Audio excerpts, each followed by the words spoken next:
तो मैश है कौन? अब कुछ लोगों का जवाब होगा कि मैजिक एंड मसल्स एनिमे का मेन कैरेक्टर है। तो चलो फिर आज की वीडियो में हम वही पता करेंगे कि इस बात में कितनी सच्चाई है। तो वापस आप लोगों का स्वागत करता हूं अपने चैनल पर। तो अभी करंट टाइम में मैजिक एंड मसल एनिमे काफी ज्यादा लोग देख रहे हैं। अब मैंने इसके सीजन 1 पर भी पहले से वीडियो बना रखी है, अगर आप लोगों ने वो नहीं देखा तो जाकर देख सकते हो। तो अगर मैं अपनी पर्सनली बात करूँ तो सीजन 1 से ही मेरा फेवरेट एनिमे रहा है। अब ऐसा इसलिए भी है क्योंकि जो उसका मेन कैरेक्टर मैश है वो बिल्कुल सीरियस नहीं है और बिल्कुल एक इग्नोरेंट पर्सन है। मतलब दुनिया में क्या चल रहा है क्या और उसको कुछ फर्क नहीं पड़ता, वो बस अपनी जिंदगी में मस्त है। और इसकी ऐसी चीजों को देखकर मुझे फर्स्ट सीजन से ही बड़ा मस्त लगता है। इस एनिमे की एक और खास बात है कि ये बड़े बड़े फाइट सीन में भी बिल्कुल कॉमेडी डाल देते हैं। और इस एनिमे की एक और डार्क साइड है और उस डार्क साइड का नाम है इनोसेंट जीरो। अभी जो मैं नाम बोला है इनोसेंट जीरो, वो है कौन और इसका नाम इतना ज्यादा डार्क साइड में क्यों आता है? अब जो यहाँ पर एक्सपर्ट होंगे वो एनिमे को समझ चुके होंगे कि ये मेन एंटागोनिस्ट है। तो तुम्हारी बात बिल्कुल सही है, ये मैश वर्स का एक मेन विलन है। पर कहानी में मेन ट्विस्ट तब आता है जब मैश जो अपना हीरो है उसके बारे में कुछ ऐसी चीजें पता चलती है जिसको सुनकर वो खुद हैरान हो जाता है। इस एनिमे को जो सीजन 1 से देख रहा है, इवन जो अभी मांगा बहुत कम लोग पढ़ रहे हैं और जो लोग पढ़ रहे हैं उनको पता है कि असली ट्विस्ट कहाँ से आना शुरू होगा। सीजन 1 के आखिरी एपिसोड में पता चलता है कि इनोसेंट जीरो जैसा कोई कैरेक्टर एग्जिस्ट भी करता है मैश वर्स में। क्योंकि जब सेल वर्सेस मैश की जब लड़ाई हुई थी और सेल जो सबसे ताकतवर कंसिडर किया जाता था उस टाइम में, क्योंकि वो डायरेक्ट लिंक करता था इनोसेंट जीरो से, बट मैश ने उसको भी सही तरीके से हरा दिया था सीजन 1 में। तो पता चल गया था कि मैश सच में ताकतवर है। अब हर एक एनिमे की तरह विलन को गुस्सा आ जाता है हीरो पर यहाँ पर बिल्कुल अलग है। ऑलमोस्ट 90% एनिमे फैंस को लगा था, या फिर बोलो तो 95% एनिमे फैंस को लगा था कि इसके बाद असली में लड़ाई होगी इनोसेंट जीरो वर्सेस मैश की। और यहाँ पर सीजन 2 के एपिसोड 2 में हमें ये दिखाया गया कि कैसे इनोसेंट जीरो मैश को प्रोटेक्ट कर रहे हैं। और जब इनोसेंट जीरो ने मैश की साइड ली, ये देखने के बाद ज्यादातर एनिमे फैंस हैरान हो गए थे। अब थोड़ा सा कहानी को समझते रहना। जब सेल हार गया था सीजन 1 के आखिरी एपिसोड में, तब वो डायरेक्ट गया था इनोसेंट जीरो के पास कि वो कैसे एक मैश नाम के लड़के से हार गया। अब यहाँ पर मैं थोड़ा सा इनोसेंट जीरो के बारे में बताना चाहता हूँ। अब जिन लोगों ने वॉलबर्ग को देख रखा है, यानी कि जो मैश के स्कूल का प्रिंसिपल है, same innocent zero and Wahlberg एक टाइम पे साथ में पढ़ा करते थे और वो पहले अच्छे दोस्त भी हुआ करते थे। और सॉरी मैं पहले ही बोलता हूँ स्पॉयलर्स के लिए, क्योंकि इस वीडियो में बहुत गंदे वाले स्पॉयलर्स होने वाले हैं। बाद में कमेंट करके बता देना कि मैंने कितने स्पॉयलर्स दे चुका हूँ। अब इनोसेंट जीरो की अभी की जो करंटली एज है वो 118 साल है। और इनोसेंट जीरो ने अपने आप को जादू से इतना बदल चुका है कि वो उसका जो चेहरा है वो खुद गायब हो चुका है। इनोसेंट जीरो को इंसानों की दुनिया में फेसलेस ह्यूमनॉइड के नाम से जाना जाता है, क्योंकि इनोसेंट जीरो के पास एक और मैजिक है कि वो अपने चेहरे को किसी भी चेहरे का बदल सकता है और मोस्ट ऑफ द टाइम उसका चेहरा पूरा खाली होता है। अब जब सेल हार गया था मैश से, अब मैश कोई डिवाइन विजनरी भी नहीं है और ये बात जब खुद इनोसेंट जीरो ने सुनी तब उसको फाइनली एक मौका मिल गया। अब कैसा मौका चाहिए था वो भी बताता हूँ। स्टार्टिंग टाइम से ही इनोसेंट जीरो की सिर्फ एक ही ख्वाहिश थी कि वो किसी ऐसे इंसान के साथ अपने आप को मर्ज करे जिससे वो बहुत पावरफुल बन सके, यानी कि लिमिटलेस। पर ऐसा इंसान पूरी धरती पर अभी तक एग्जिस्ट नहीं करता था। इवन जो उसका राइवल, सबसे बड़ा राइवल वॉलबर्ग, जिसने उसे रोकने तक की कोशिश करी, उसमें भी उतनी ताकत नहीं थी।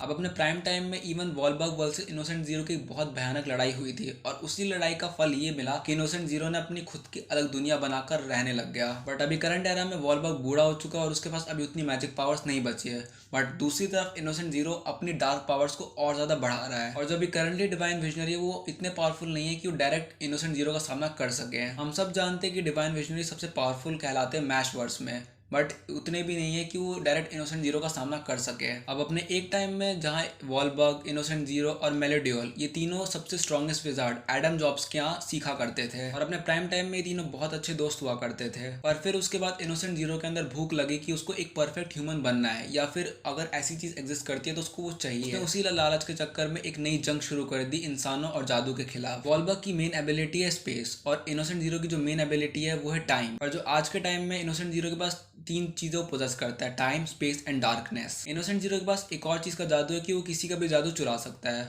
और जब उसने वॉलबर्ग के साथ सबसे बड़ी लड़ाई लड़ी थी उसमें उसने वॉलबर्ग का जादू चुरा लिया था, स्पेस का। अब यहाँ पर जो इनोसेंट जीरो के पास जो जादू है यानी कि डार्कनेस वाला, वो चीज उसने लिया था अपने टीचर एडम जॉब से। अभी करंट टाइम में इनोसेंट जीरो के पास टाइम, स्पेस एंड डार्कनेस तीनों की सबसे पावरफुल मैजिक पड़े हैं। पर यहाँ पर इनोसेंट जीरो अभी भी इतना पावरफुल नहीं हुआ है कि वो डायरेक्ट सामना कर सके, क्योंकि उसको इतने लंबे समय से सिर्फ एक मैश जैसा इंसान चाहिए था जिसके साथ वो कंबाइन होकर अपनी पावर को लिमिटलेस बना सके। हम सब जानते हैं मैशले वर्स में सबके पास जादू है और सबकी पावर का अंदाजा उनके जादू से लगाया जाता है। पर एक तरफ मैश है जो सिर्फ इंसानी फॉर्म में ही, मतलब उसका कोई जादू ना होते हुए भी वो सबसे पावरफुल एग्जिस्ट करता है। मैश ने ये बात खुद बोल रखी है कि उसे आज तक अपने से पावरफुल कोई विरोधी मिला नहीं है। अब यहाँ पर एक बड़ी छोटी सी बात सोचने वाली है कि मैश जो इतना पावरफुल है, इतना हम सबको पता है कि उसको गोद लिया गया है और जो उसके जो फेक ग्रैंडपा है वो भी उसकी तरह नहीं है। तो आप लोगों ने कभी ये सोचा है कि मैश के जो रियल पेरेंट्स है वो है कौन? अगर थोड़ा सा यहाँ पर दिमाग पर जोर डालकर पता करोगे तो पता चल जाएगा कि जो मैश के जो रियल पेरेंट्स है यानी जो उसके डैड है वो है इनोसेंट जीरो। तो जिन लोगों ने अभी तक सही सुना है, इनोसेंट जीरो ही उसके रियल पेरेंट्स है। इवन जब मांगा में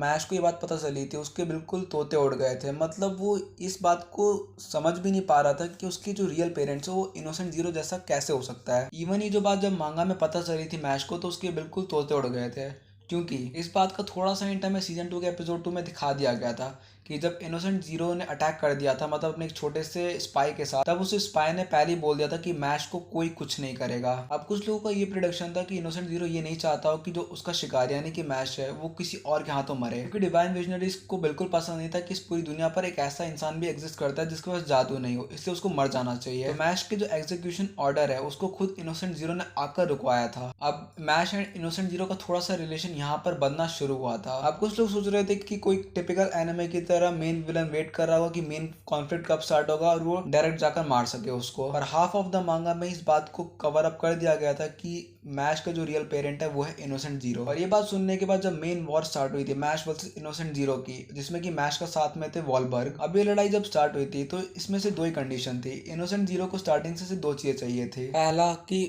मैश जो उसका बेटा है वो उसके साइड आ जाए, और दूसरा कि इनोसेंट जीरो वॉलबर्ग को मार दे। अब जब तक धरती पर वॉलबर्ग जिंदा है तब तक इनोसेंट जीरो पूरी दुनिया पर कभी भी राज नहीं कर सकता है, क्योंकि वॉलबर्ग वो एक मेन सोर्स है जो हमेशा से बचाता आ रहा है लोगों को। इवन जब दोनों में लड़ाई हुई थी तो वो उनके प्राइम टाइम में हुई थी। उस प्राइम टाइम की वजह से एक तरफ जहाँ पे इनोसेंट जीरो ने टाइम यूज किया था और दूसरी तरफ वॉलबर्ग ने अपना स्पेस मैजिक यूज किया था। अब उस मेन कॉन्फ्लिक्ट के बाद किसी भी तरीके से वॉलबर्ग ने खुद को और दुनिया को तो बचा लिया, बट अभी तक इनोसेंट जीरो का राज कायम था। उस फाइट के होने के बाद इनोसेंट जीरो ने अपनी एक आर्मी बनाई और अपना खुद का एक एसोसिएशन बनाया खुद के नाम से, इनोसेंट जीरो एसोसिएशन। उसके बाद से इस एसोसिएशन ने पूरी दुनिया में क्राइम और अलग अलग चीजें करना शुरू किया था। और अभी तक के जितने भी आसार देखकर ये नहीं लग रहा है कि मैश कभी भी इनोसेंट जीरो का साथ देगा, भले उसे पता लग चुका है कि वो उसका बाप ही क्यों ना है। अब यहाँ पर एक बात सोचने वाली है, इनोसेंट जीरो जो खुद को अपने आप को परफेक्ट समझता है उससे मैश की जरूरत है क्यों? अब यहाँ पर कोई भी कमेंट सेक्शन में अगर ये लिखेगा कि वो शायद से उसका बाप होगा, प्यार की वजह से चाहिए होगा, तो ऐसा बिल्कुल भी नहीं है, क्योंकि मैश के अलावा भी उसके और भी बच्चे एग्जिस्ट करते हैं। पर मैश जैसा जो बिना जादू के इतना पावरफुल है और वो अच्छे से अच्छे डिवाइन विजनरी की गांड तक तोड़ सकता है, अगर इनोसेंट जीरो उसके साथ अपने आप को कंबाइन करेगा तो उसकी पावर की कोई लिमिट नहीं होगी। इस बात को थोड़ा सा समझाता हूँ मैं कैसे। अभी करंट टाइम में इनोसेंट जीरो के पास पावर्स हैं टाइम, स्पेस एंड डार्कनेस की।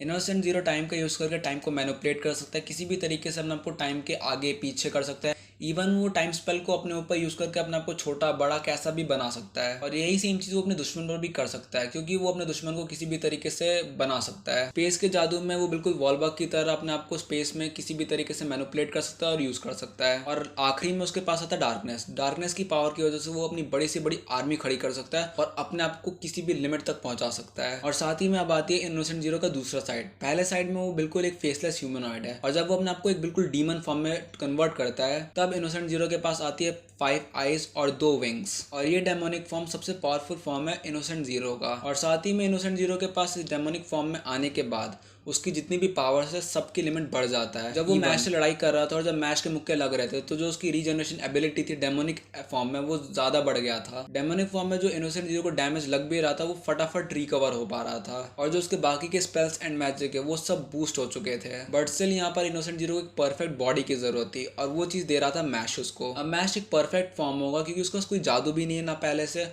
और उसकी पूरी बॉडी पूरी तरीके से किसी भी जादू को एब्जॉर्ब कर सकता है। इसी एक मेन रीजन की वजह से इनोसेंट जीरो के अंदर का जो बाप है वो जागा है, और कोई इसके पीछे का कोई बड़ा रीजन नहीं है। अभी जो लड़ाई है innocent zero versus mash and Wahlberg वाली वो पूरी तरीके से वर्थ इट होगा देखने के लिए। तो बस गाइस आज के लिए इतना ही। आई नो मैंने इसे बहुत मेजर स्पॉयलर्स दे दिए होंगे, बट मैंने पहले ही बोला था कि स्पॉयलर्स के लिए रेडी रहना। अगर वीडियो थोड़ा सा भी अच्छा लगा हो तो लाइक कर देना और चैनल को सब्सक्राइब भी कर सकते हो। तो फिर मिलते हैं बहुत जल्दी। Take care and good bye.